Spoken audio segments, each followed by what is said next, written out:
sepatah dua kata sebenarnya memberi update lah. What's the future direction, what's your plans and things like that lah. So I won't take a lot of time, Datuk. Tuan Haji, saya cakap jawab soalan Tuan Haji dulu.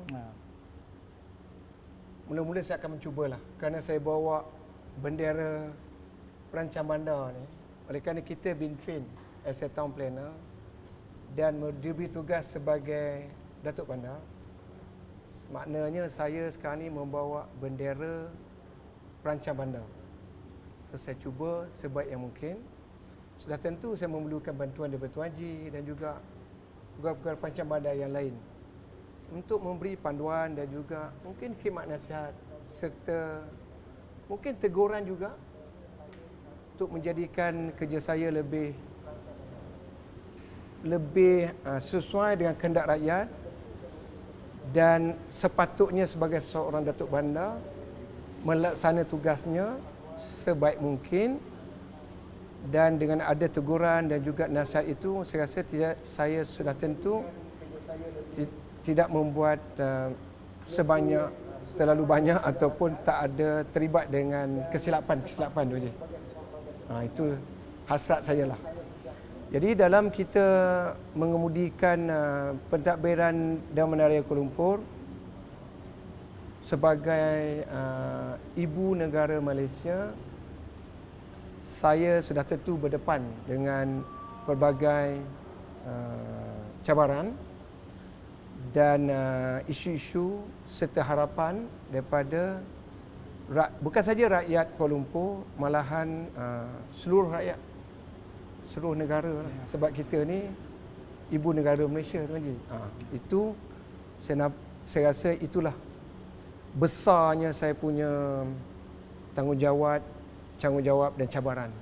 Walau bagaimanapun seperti saya cakap tadi, saya cuba sebaik yang mungkin bekerja keras dan bantuan daripada perancang-perancang bandar ataupun badan-badan profesional yang lain sudah tentu akan membantu dan mengurangkan bebanan tugas saya. Saya yakin itu akan berlaku. Ya, Tuan Haji. Tahniah, Datuk. Terima kasih. So, kita santai-santai tu. Ya, santai. Kita akan berbincang juga. Kita tunggulah soalan. Tapi saya rasa kita mulakan. Datuk memberi macam overall picture lah. And directions for Kuala Lumpur. Okey. Tuan Haji, saya mula dengan ni.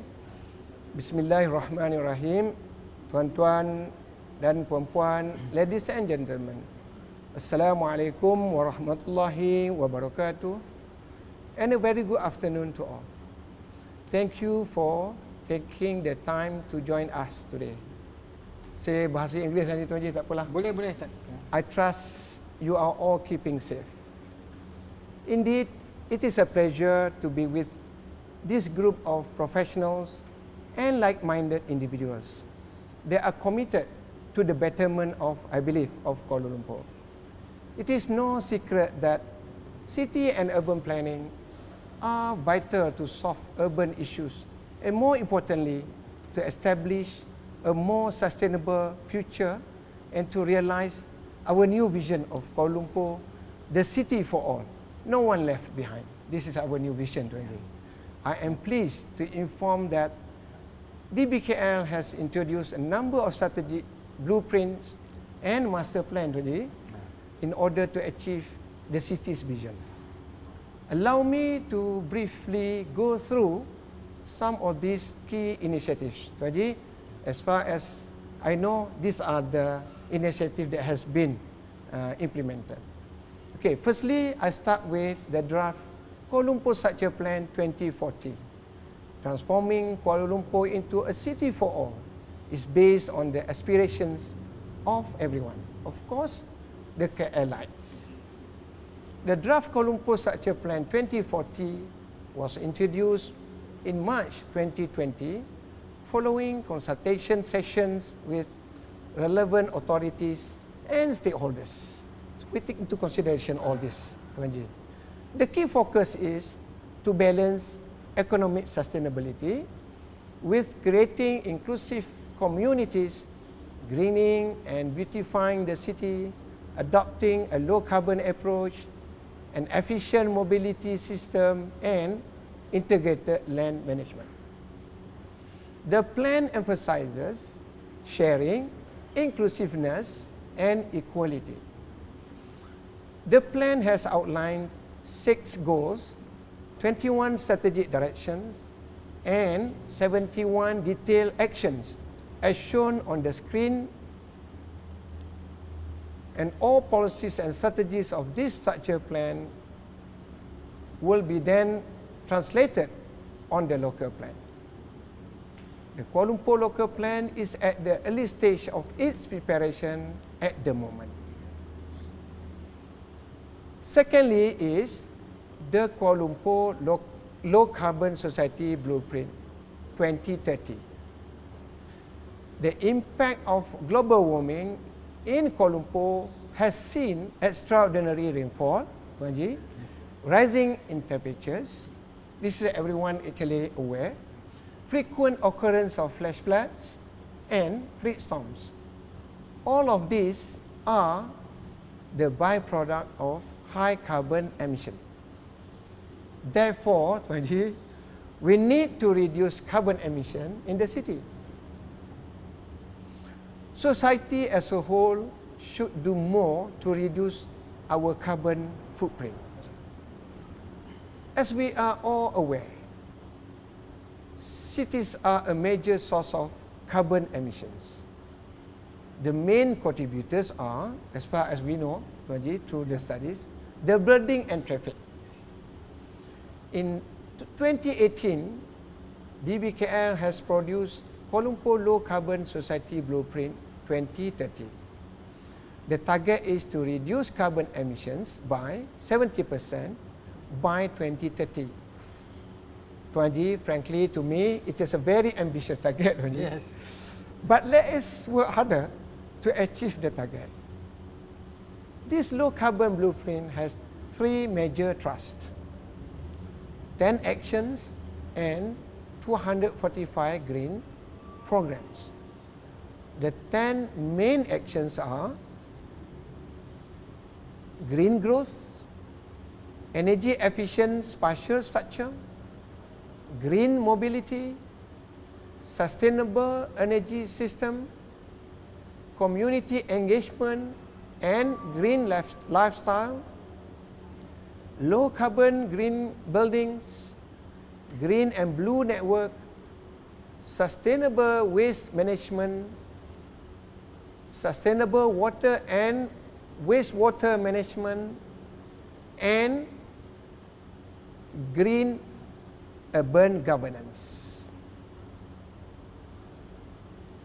Ladies and gentlemen, I wish I can share what DBKL has done.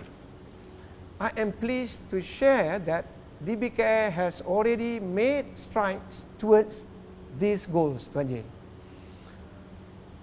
Firstly, DBKL offers special incentive packages for property developers with projects in TOD areas.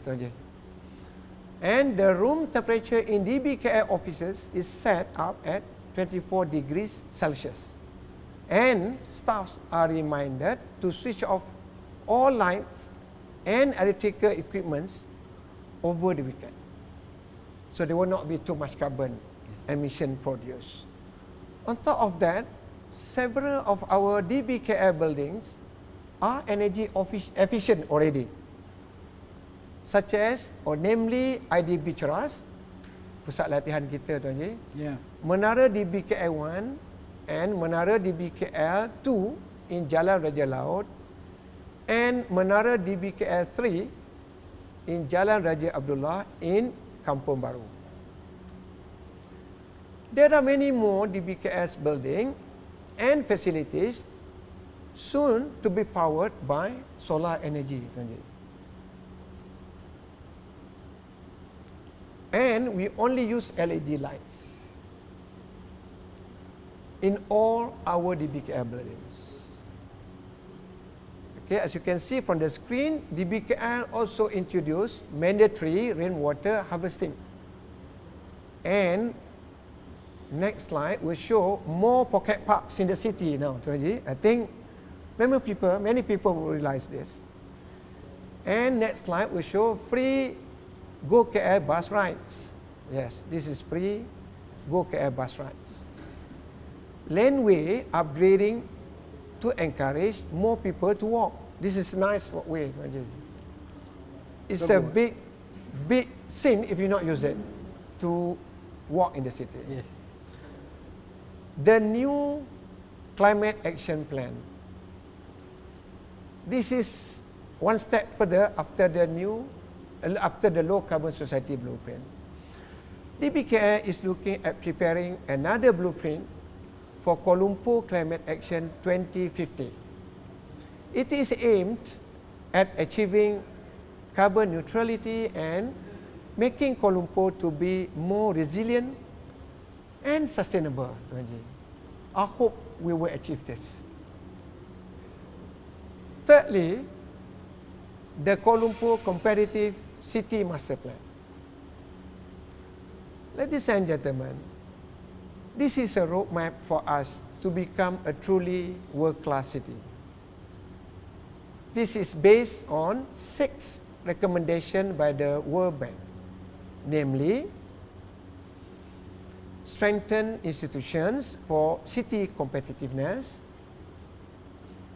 ensure environmental sustainability, foster economic density, foster social inclusion of at-risk youth, improve data access and quality connectivity, and urban growth boundaries.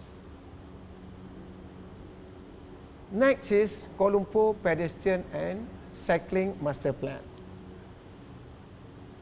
It is another master plan to make Kuala Lumpur more cyclist and pedestrian friendly city. This plan proposes green network in the city. The green infrastructure network supports low carbon initiative, Tuan Ji, Yes. and of course indirectly reduce traffic volume in the city, hopefully. There will be a lot more people use bicycle or walk in the city. You don't need to drive your own car.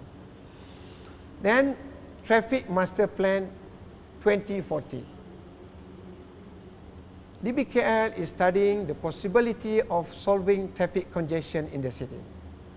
For this purpose, a Traffic Master Plan 2040 is being prepared. I'm sure Tuan Haji, you yourself must actually stuck in the traffic jam. So we don't want that to happen, probably after 2040. And the study is expected to be completed by end of 2021.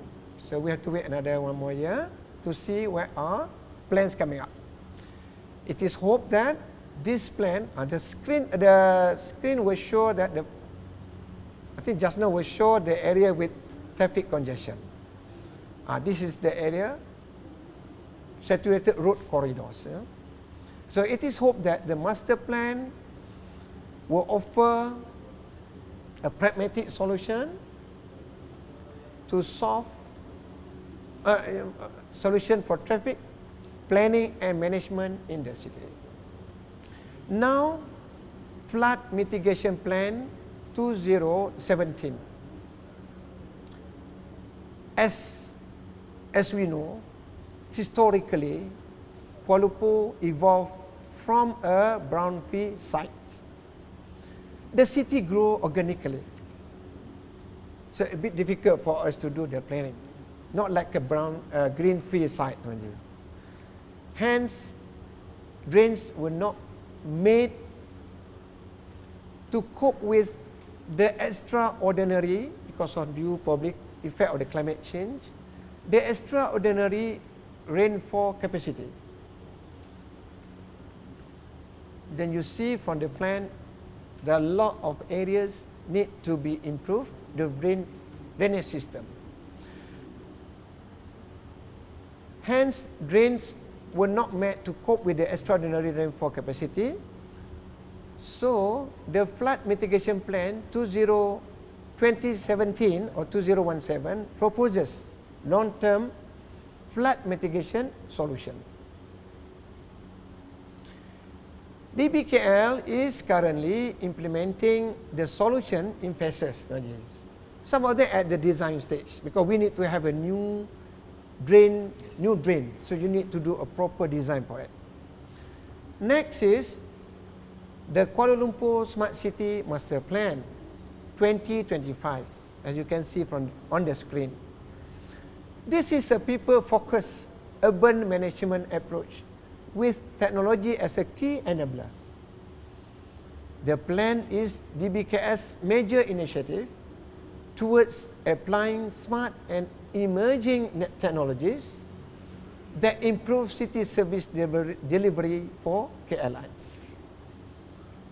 The Smart City framework is structured around 7 strategy outcomes which seamlessly integrate and support each other. Next is on the laporan hala tuju and pencapaian matlamat pembangunan mampan Kuala Lumpur 2020. Tuan Haji, DBKL is also serious in localizing sustainable development goals. Various strategies are outlined that can be adapted in the context of policy, planning, and development of Kuala Lumpur. This will also help to identify factors behind development trends and provide recommendations to address challenges in achieving the SDGs. I really hope KL will be a sustainable city soon. Tuan Haji, ladies and gentlemen, in conclusion, all these comprehensive plans and the blueprints encompassing, if you can see from what I have explained, multiple aspects of urban planning. I am confident that DBKL is on a clear trajectory to improve Kuala Lumpur from a multiple faceted perspective. Certainly, there has been a little disruption with the impact of COVID-19 and the subsequent Movement Control Order or MCO. But, however, Tuan Haji, silver lining is emerging. I hope so. During the MCO, insyaAllah, we have seen better air quality, improved water quality in our urban rivers, and our usually heavily congested roads are much more manageable. I think Tuan Haji will realize this yourself.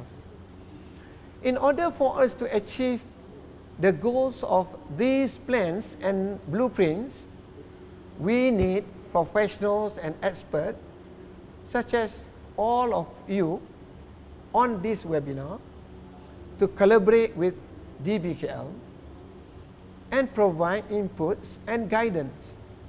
And when necessary, can also be critical in order for us to improve the quality of life of KL Lines. I am encouraged by the fact that we are driven by core principles, Tuan Haji.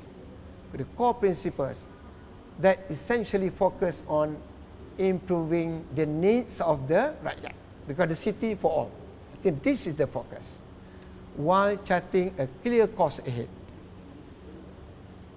I think that's about all. Thank you everyone once again for joining us this afternoon or today. I hope this will be a starting point towards realizing our vision of a city for all with no one left behind. Terima kasih. Wassalamualaikum warahmatullahi wabarakatuh. Tuan Haji, that's my short and brief notes what is happening in DBKL at the moment. Thank you, Datuk. I think it's very comprehensive. So for those who are not familiar, but I think most of the town planners on board are very familiar. Good, yes, with what is happening with the city. So Yes. I think that was a very comprehensive, brief but comprehensive plans that has been put forward by yeah, DBKL. Yes. So maybe you want to have some teh tarik first, since we are Yeah, Tuan Haji. Before it I gets need cold, this. I need this. But Tuan Haji, you can see from the list that I've shown just now, this is not an easy task. Tuan Yes. Haji. It's a very challenging task. ahead of me, but I do have a lot of, as you can see, lot of lieutenants Yes. together with me. I'm quite sure they are impatient or very excited to implement some of the program strategies that has been drawn in the plan. So thank God I've got very good team to work together with me, and I'm confident. Give me some time, we'll see some of the positive or a lot more new thing will be happening for the sake of getting KL to be a better city. InsyaAllah. An interesting point, Datuk. You know, with all the plans, flooding, smart city, better traffic, better air quality. Yes. But people will always look at banjir, flooding. People will always look at those things, and sometimes delay in construction or the falling from the MRT. The structures. Those are what catches the attention of the public. Yes. So, how do we address this? You know, so problems will exist, kan? Yeah, the problem will exist. We need to also show, for example, how do we reduce and how do we report? Tuan Haji, this is a real issues fronting us at the Dewan Bandar Kuala Lumpur, DBKL. But when these problems occur, we actually talk to the LLM, because they are the one who also in charge of the construction of toll roads in the city, and we have got very good support from KKR, Kementerian Kerja Raya. So then we are giving the new SOP to our officers to be on the ground more often, or always to be on the ground, to supervise and monitor the construction on site, so that we can actually help the contractors to be more serious in looking at the safety aspects of the workers, and also for the public nearby, like the motorists and all that. So saya yakin with the gesaan itu, our officers will be more serious and more time spent on site. And also, Tuan Haji, saya rasa contractors, kita pun panggil dia to make sure they comply to the guideline given.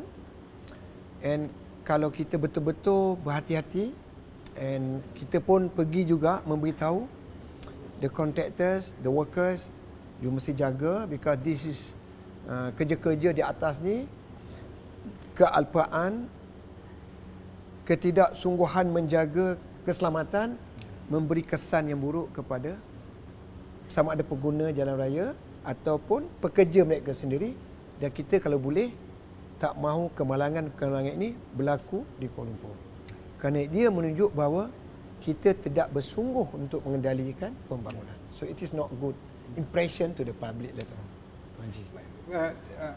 That's right. Probably the incident are very small. Yes, and very like small. I said, even flooding, it seems macam bad excuse lah. But it's not something that occurs monthly. It is because of the climate change. So interestingly enough, you were explaining about the climate change strategy. So besides going low carbon, energy efficient, tapi ingat naratif ni kita nak semua planners lebih menggunakan dia tu. Ya, Tuan Haji, saya yakin saya memang betul menyokong hasrat dan juga cadangan Tuan Haji, yang kita ni berdepan dengan is very good tax line. Kita nak bandar kita sustainable, mampan. Jadi mampan sebenarnya tak ada masalah lah. Jadi saya tunjuk tadi satu kenyataan di mana kita punya perancangan tidak in line with apa yang berlaku di city kita, di bandar kita. Macam flash flood. Tadi kita nampak bahawa longkang-longkang yang ada sekarang tak boleh cope with the extraordinary rainfall. Amount of rainfall. Kadang-kadang Tuan Haji, dah satu tempat selalu lebat, 2 jam banjir. Itu jelas menunjukkan bahawa longkang kita tak boleh cope. Jadi kita kena cari solution lain. Jadi saya yakin dalam plan 2017 tadi, Flood Mitigation 2017 tadi, beri kita beberapa solution. Satunya Tuan Haji, kita kena create takungan untuk menakung air. Supaya air tak pergi direct to the drain. Sebab drain will not be able to cope with that. So takung dulu. So ini kita sedang buat Tuan Haji. Sebab tu saya kata we are implementing in phases. Kita sedang buat design, kita ada banner takungan air ini supaya tidak terus meluncur air tadi kepada drain. But it takes time Tuan Haji. It will not be 1 hari 2. A localized retention point. Yes, localized retention point. Yes. So that it's not the whole.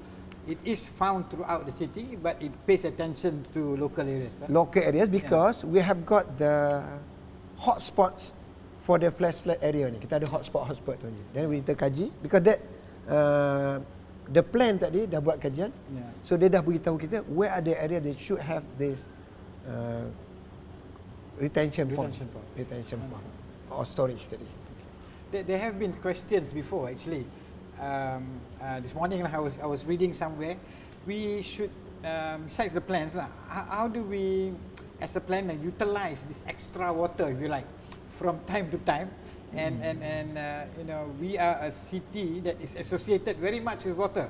Too much rain, flood, you know, and we have a river confluence. But there are other elements. There was an idea, even let's say, using that very water into the urban design aspects of the city, rather than, you know, some cities want to be besides water elements. We've talked about this years ago between us. But you know, Tuan Haji. Why not, you know, using, kita ada banyak source of water, and hujan kita lebat. Kita bolehlah menggunakan inovasi kreativiti sendiri Tuan Haji. But sekarang ni for all new developments memang disyaratkan mereka mempunyai OSD, on-site detention. Maknanya setiap pembangunan pun memang disyarat adakan ruang untuk store the water. Some people use this untuk water dia punya plants. Some people kalau dah banyak, they can also use to actually wash their cows. Pun boleh buat juga kan. Tak tahu kok ada lagi boleh air-air ni diproses melalui mungkin teknologi yang tertentu untuk diminum, saya tak pasti. But itu tidak mencegah daripada kita untuk mencari inovasi-inovasi atau create inovasi-inovasi yang membolehkan air yang ada itu boleh diguna balik. Tetapi bagi Kuala Lumpur, walaupun kita dah kenakan syarat adanya OSD di dalam pembangunan baru, tetapi amount of water yang kita ada ni, yang di kawasan-kawasan yang dah lama dan juga kawasan-kawasan yang tertentu memang banyak volume dia. Jadi kita kena store this water di tempat-tempat tertentu yang sesuai. I have you, Datuk, to myself, tapi soalan dah mula banyak ni. Tak apa, kita jawab. Tapi di antara soalan yang saya rasa satu adalah komen jugalah. Ramai yang turut menyatakan kebanggaan lah. That we are very happy to have a town planner. Thank you. Yes, and we have a question. Among other things, this is a bit more maybe difficult.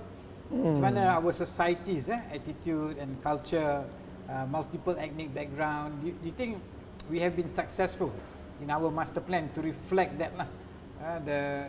And it depends kan. Kadang-kadang kita lihat bahawa maybe we should be more sensitive to climate change. Maybe we take things for granted, you know, like we should be more respectful of the belief of the multicultural system in our country, in our city. So sometimes that's not reflected. Mungkin Tuan Haji, sekarang ni kita sekarang kena engage everyone. Apalagi like we are talking now engage everyone. Apa lagi kita dah buat satu plan yang kita kata a city for all. Again saya tambah lagi tadi, no one left behind. No one's left behind. No one left behind. So perkara ni menyebabkan kita ni tak boleh duduk bilik lagi. Yeah. Kena keluar and sentiasa membuat engagement. Ini perkara yang saya rasa satu cabaran yang besar. Tetapi kita dah mula melatih kebanyakan pegawai kita, Tuan Haji, untuk mempunyai kemahiran dan keupayaan untuk memberi penjelasan kepada orang ramai. Dan juga menangani permintaan ataupun pandangan yang diberi oleh orang ramai. Jadi dengan adanya cara bekerja bersama-sama ini, saya rasa boleh mengurangkan permasalahan dan juga jurang yang mana public itu macam tak sokong kita punya plan. Sebab kita buat together. That's why we need to have a lot of engagement. Yes. And mungkin juga kita punya cara kita bekerja tak boleh ikut cara lama lagi. Kita kena ubah cara bekerja and go back to the rakyat. Kita sebab yang kita tak nak perception, kita boleh dikatakan masyarakat lebih terbuka sekarang kan. So masyarakat lebih terbuka, jadi dia punya expectation tu is also higher. Yes. So we can talk, we can have many talks, but what's the effect that they will keep on asking? Correct. So I think your initiative today, and I think moving forward, this kind of engagement should be more lah.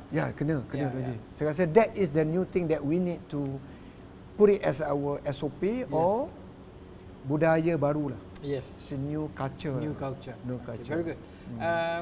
Dato', I have another question. How does KL adapt to COVID-19? What are the focus given in terms of planning to cushion the impact of COVID-19, slowing down the economic development? Kita sebagai town planners dan kita juga sebagai rakyat lah kan. Besides following the SOP, how do we rethink and reimagine on the way we are planning the cities? You gave so much just now, but is there, I mean, water features was one, engagement is another, something beyond, out of the normal, out of the box, you know, how do you pick your brains?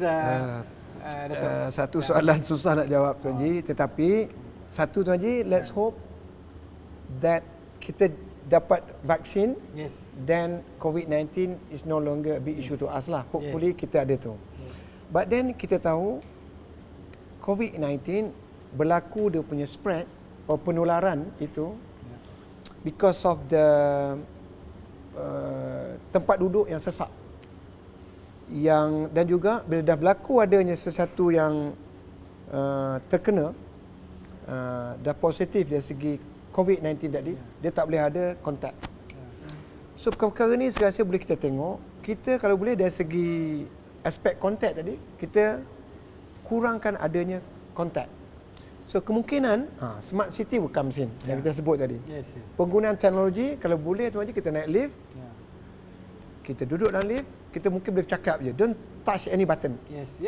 Bila dengan ada you touch, another tu will touch again, then dia akan spread dia punya berlakunya, dia punya penularan, dia punya virus. So itu satu cara. Kedua, kita juga kena tengok mungkin dari segi planning standards, tengok balik dalam kita menentukan kapasiti sesuatu bangunan, dewan, maybe kita tengok dan elak berlaku terlalu padat, terlalu sesak dalam satu tempat. Begitu juga mungkin dalam menentukan open space, kita kena take into consideration yang kita nak open space tadi boleh bawa pengunjung-pengunjungnya to have enough spacing supaya tidak berlaku tanpa tidak mematuhi kepada physical distancing. Ini perkara-perkara Tuan Haji saya rasa boleh tengok. But let's hope, doa kepada Allah supaya kita dapat ada vaksin untuk deal with COVID-19 ni.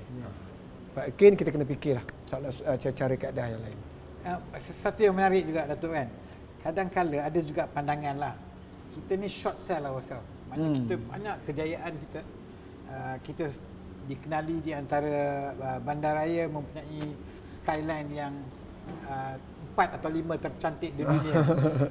Kita punya public transport agak have improved lah over the last few years, you know. But on the other hand, we also have to be self-critical, so that we look at ways that we need to improve lah. Saya berpandangan, Datuk, mungkin kita kena emphasizekan yang I like the word just now lah, yang the narrative bahawa kita perlu melibatkan semua orang. A city for all. Truly a city for all. Yeah, truly, yeah. So we need to do more. Yes.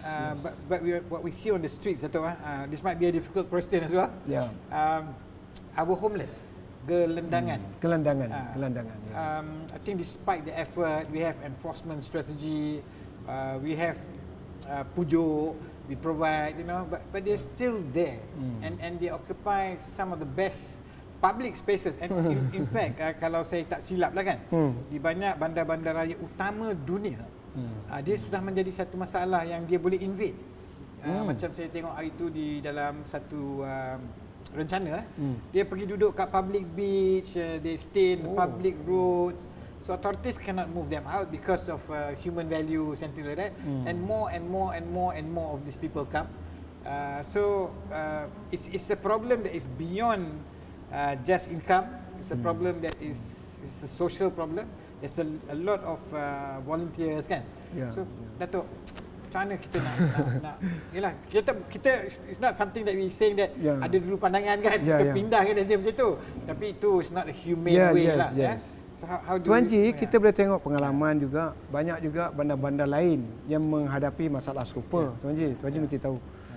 Saya dengar cakap ada yang memberi maklumat kepada saya, ada bandar dia macam provide tempat tidur dia orang ni.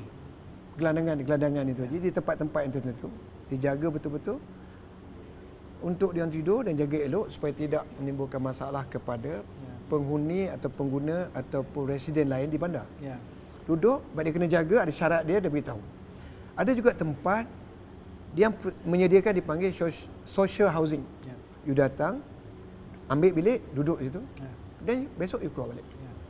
So kita di Bandar Raya Kuala Lumpur bersama dengan Kementerian Wilayah tadi sedang juga mencari jalan macam mana nak offer solution sesuai bagi menangani gelandangan ini. Tetapi buat ketika ini kita telah mula memberi mereka latihan supaya mereka lebih boleh berdikari dan mungkin dapat proper job in the market sebab ada latihan dah diberi. Hopefully dia orang boleh continue dengan job yang ada itu dan hidup dalam keadaan orang yang biasa lah. Dan ada yang berlaku lagi. Ada yang berlaku kesan positif daripada latihan ini. Mereka pun ada skill yang baru dan laksanakan skill itu dengan mendapat gaji yang agak baik dan membolehkan mereka hidup macam biasa. Ini cabaran yang kita perlu explore further. But mungkin saya rasa dengan kerjasama dan kesungguhan daripada Kementerian Wilayah dengan DBKL punya sendiri, Tuan Ju dapat tengoklah, there will be some solution to will be implemented soon, saya rasa. Okay. Maybe Datuk, kita kena have a special R&D unit ke just on the homeless. Maybe saya rasa banyak dah research antarabangsa tempatan kan, local with regards to this homeless. But like I said, the solutions that even the one that you have mentioned and Kementerian Wilayah, somehow it's not addressing, so I think we need to do probably tak begitu comprehensive yet, and tidak ada proper solution to it. Saya bersetuju, mungkin kita boleh gunakan kita punya our own training center to probably set up a proper team to do a proper research and to come up with a proper or probably sort of they kata permanent solution to this. I think so. Or else we this might be the best chance. A planner will be able to see that. Let me try to do this tengok macam nanti. Let me try to do this. Okay. Tengok macam mana. A quick question here, Datuk Bandar dia. KLCP 2040 bila siap? Bila boleh digazetkan? And another question, your top 3 priorities lah sebagai Datuk Bandar dan Town Planner untuk Kuala Lumpur. So two questions. Two questions. Okay, saya jawab dulu. Bila siap? And then your top 3 priorities. Kuala Lumpur local plan. Kita dah ada Kuala Lumpur structure plan. Saya dah sebut tadi Kuala Lumpur structure plan. Belakang saya kata this structure plan will be translated on the local Kuala Lumpur local plan. But then the structure plan ni belum siap sepenuh lagi. Kita masih lagi di peringkat menyaring pandangan awam. Jadi will take a while. Mungkin saya rasa middle of next year kita akan siap structure plan. But oleh kerana local plan kita pun dah sampai ke penghujung tempoh dia, kita juga sekarang ni sedang buat local plan tu Haji. So kita kena gazette dulu structure plan, dan pada masa yang sama kita terjemah dasar-dasar dalam structure plan tadi tu untuk dijadikan dia punya content penting dalam local plan. So saya rasa on and on, maybe next year kita ada structure plan, or towards the end of that same year kita boleh gazette local plan, hopefully. I have another difficult question for you. Oh, what's that? Because I'm trying to summarize their thoughts. Okay. Because kita selalu bila kita buat the previous plan, and then there was a change of government, then the timing of those things kan, so nampak macam plan kita tak efektif kan.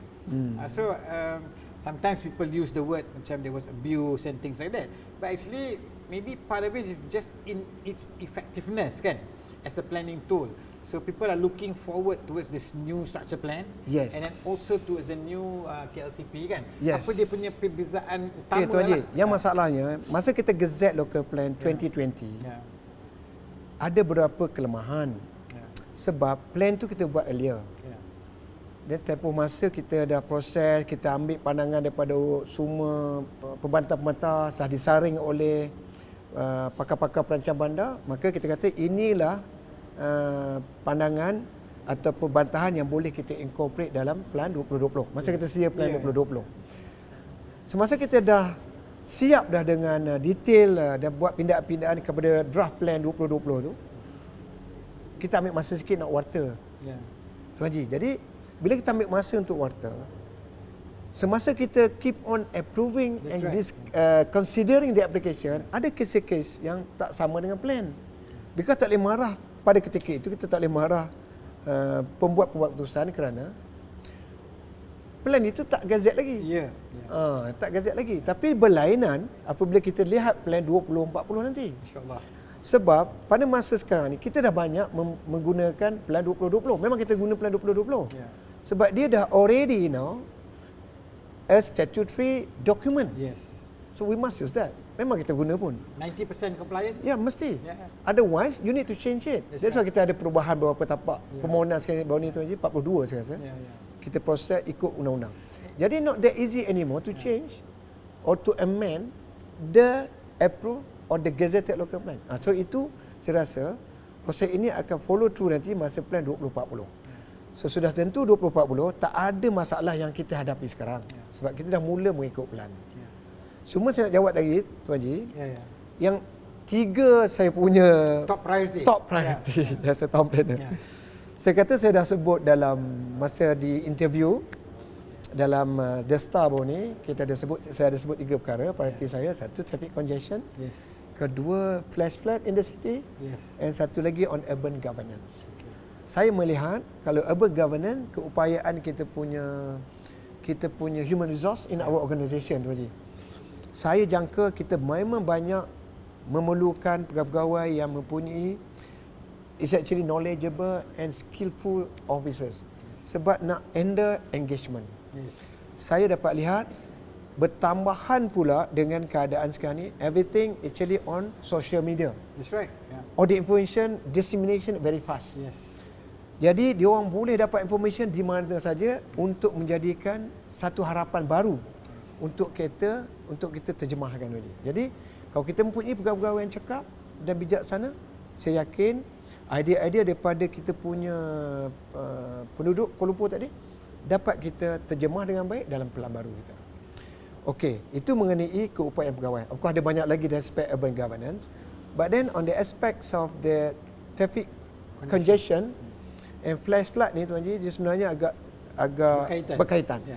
Sebab traffic produce carbon, saya sebut tadi, and also building also produce carbon.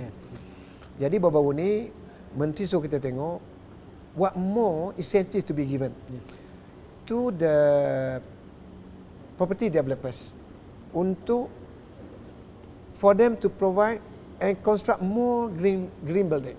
Kalau banyak green building, maknanya kita bandar kita will be having less carbon. Dan juga macam mana kita nak galak kurang orang drive their own cars in the city.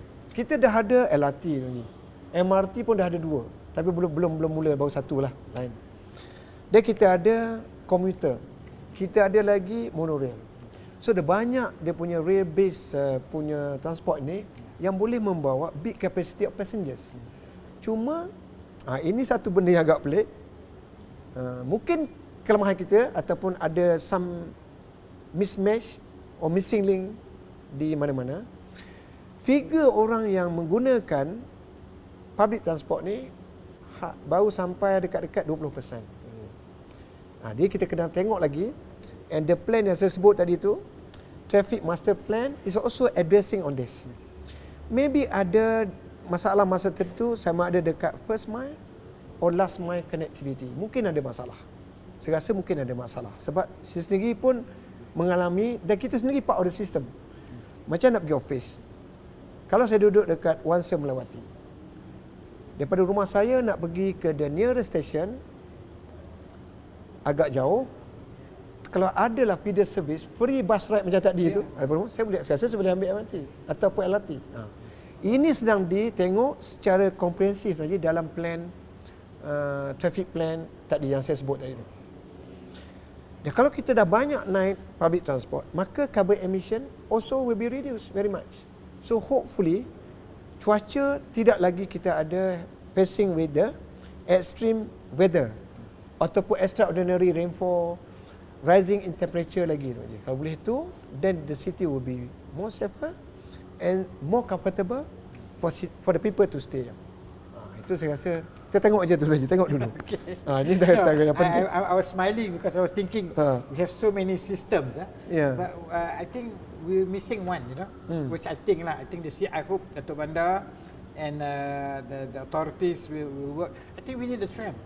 The tram within the city centre. I think that will tram also has changed. Dulu kalau tram ni kena ada infrastruktur dia. Kena ada line. Sekarang ni ada tram yang boleh pakai macam electrical bus. Ada tram within the lane. So I think it would add colour to the city. It's not costly. I think the battery punya tram ni dia 1/10 the cost. Of the normal tram lah. So I think those are. Hopefully the study tadi tu can also actually look at this. This option. Yes. To supplement kita punya the city centre. Kita tak payah bawa kereta city centre kan. Tempat jalan dia boleh hop on hop off, the same system like the bus. But the tram can be more extensive and carry more people lah. Tapi dalam pusat bandar sekarang tu Haji, the walkway kalau along Jalan Ampang sampai ke hujung sana dekat Jalan Melaka, the walkway tu dah very wide. Satu Haji masuk dekat dengan kawasan Masjid India. Pun lagi cantik because of ROL punya projek, dia sampai ke sana. So kita punya laluan for the vehicular traffic dah kecil, wider space for people to walk. So itu juga satu saya rasa tarikan untuk menarik lebih ramai orang berjalan kaki di pusat bandar. So hopefully they can take public transport and walk around in the city. Ada satu soalan juga Datuk. Pagi tadi kita ada bincang, we were discussing pasal how to make more KL and all cities lah more livable kan. Satu pada bandar Melbourne, dia mempunyai bangunan komersial yang banyak. Jadi bila property crash, dia telah menukar kegunaan komersial tersebut, office space and kepada apartment. Would Kuala Lumpur Datuk Bandar consider that as one option? Kita maybe you can engage with the developers. Kita baru-baru ni Tuan Haji tengok juga because KL pun kita lebih kurang mempunyai bentuk yang sama, sebab sekarang ni nampak tak banyak sangat bangunan-bangunan yang di pusat bandar untuk tujuan office. Tapi banyak mereka submit for residential purpose, tetapi unitnya agak lebih kecil. Saya rasa unit kecil ni Tuan Haji untuk menjadikan unit-unit tu marketable. Sebab kalau buat besar, tanah di pusat bandar mahal, maka unit tu nanti berharga tinggi. So not many people can afford it. Kita telah buat satu dasar. Kita punya pengarah perancang bandar baru ni ada bentang paper semasa saya mempengerusikan mesyuarat dekat OSC. Dan kita telah bersetuju kita nak encourage higher percentage of small units in the city centre and at TOD areas or into OD areas. Jadi inilah kawasan-kawasan yang kita kata boleh allow for unit kecil, higher percentage. Dan nampak jadi bila ada perubahan-perubahan ini, tak boleh buat komersial dalam bentuk office. You have other option. Jadi menjadikan you punya investment tu tidak rugi, dan you still have option. Saya rasa City need to have this flexibility supaya investment yang dibawa oleh investor tadi menjadi sesuatu yang mudah mereka menempati garis panduan kita. This is Datuk, this is the resilient part of the city lah kan. Kita jangan ada macam undang ni tak boleh berubah kan. Itu rigid sangat. Orang marah kita. So we need to have that flexibility. But again, that flexibility must be in the form of garis panduan. That's right. But it cannot be like nak siap garis panduan 2 tahun kan. So we have to be fast, but with big data, with a lot of local vasties, and there was some suggestion about R&Ds and working with local vasties kan. So I think we can share this data and the speed of making that decision based on a given data would help us be more resilient sebab kita boleh adapt. Saya bersetuju tadi. Not even to do a guideline pun takes time. Plan apa lagi? Plan kadang-kadang kita buat sampai 2 tahun, 3 tahun. Saya pernah ada pengalaman. Saya pernah ada pengalaman di Vietnam. Dia orang buat development plan dia, saya rasa setahun lebih je. And dia kata oleh kerana dia punya pembangunan itu agak pesat, you take more time, you will create problem to the investors. Sebab bila beli tanah, harga yang mahal, dia kena bayar kepada bank. So the holding cost can be very high. And yet you cannot consider the application, nak tunggu plan. So itu tu aja nampak plan kita jadi macam satu halangan yang besar. Walau plan tu kita perlu untuk guide kita menjadikan bandar kita a sustainable city. Tapi kalau tak ada plan, kita nak consider pun tak boleh, tak berani, takut rosak bandar. Then the investor will suffer. So saya setuju kita kena buat cepat. Sekarang dia panggil pantas, kena pantas. Of course dalam bentuk pantas tadi tu kita nak jaga kualiti dia lah. Itu kita nak jaga. Tetapi if we can have more people yang berpengalaman apa semua, saya yakin kerja tu akan jadi pantas. Jadi inilah Datuk kan, kadang naratif negatif ni yang memperlahankan. Kita bukan nak cepat, nak cepat just for the sake of being cepat. Kita nak cepat tapi tepat kan. Tepat, so that kita pun tak mahu ada mistake. We want to make the right decisions. So I think Datuk, when you started just now with saying that a city for all, right? Engagement. I think the public, we're excited about it lah. I hope ni putting a lot of on your shoulders expectations kan. But at the same time, harapan. At the same time, we have a couple of other mayors who are planners in the country. And people are looking at us, looking at you. Dan saya bawa bendera planners. They also look at town planners. That's right. Expectation. Expectation. We have done well. I think to be fair to besides the controversies, I think the city has done well. But the expectation of the rakyat, the expectation is they want more. They want better. Kita bagi sini, dia nak sini. Tak apa. City for all kan? City for all. So you have to achieve that lah. So just want to check, 5 minutes till the end or 5 minutes and we're done. Okay. So Datuk, I would like to pass this last 3 or 2 minutes for you to put in the final word. But before you finish it, I would like to thank you very much for giving town planners and the audience an opportunity to listen directly from you. I hope you will engage with us more. Yes, I will definitely do that. Don't worry. I really need your help to actually make the vision a reality. Sure. And we are more than willing to assist you. And to assist the minister. We want to work together, and we all want to contribute to the betterment of the city. Datuk. So Datuk, last 3 minutes. Tuan Haji, tuan-tuan dan puan-puan, datuk-datuk, saya mengucapkan berbanyak terima kasih kepada MIP untuk bersama-sama dengan saya pada tengah hari ini. Dan dengan adanya engagement sebegini, saya rasa ia memberi juga kita kadang satu saluran baru untuk mendapatkan pandangan dan juga idea macam mana the city should be managed. Dan juga saya rasa tak boleh buat kerja seorang. kita perlukan bantuan. Town planners, engineers, everyone lah. Kita perlu bantuan, dan input-input yang diberi oleh mereka ini, saya yakin akan menjadikan bandar tu kita buat sesuatu ataupun kita boleh keluarkan satu acuan yang fit permintaan atau kehendak penghuni ataupun penduduk dalam bandar tu. Saya rasa kalau boleh buat macam tu terbaik. Tetapi nak easy, kita juga berusaha mencari jalan yang saya katakan tadi. Human resource yang kita ada, teknologi yang kita hendak guna, mestilah boleh dilaksanakan oleh pegawai dan kaki tangan kita. Maka itu kita kena latih mereka supaya mempunyai kemahiran-kemahiran ini. Di samping itu juga, saya rasa kita punya public at large, kita kena explain dan beritahu mereka cara kita mengurus bandar ini supaya mereka memahami ada perkara yang kita kena tunggu, dan sistem yang kita nak buat itu mengambil masa sedikit.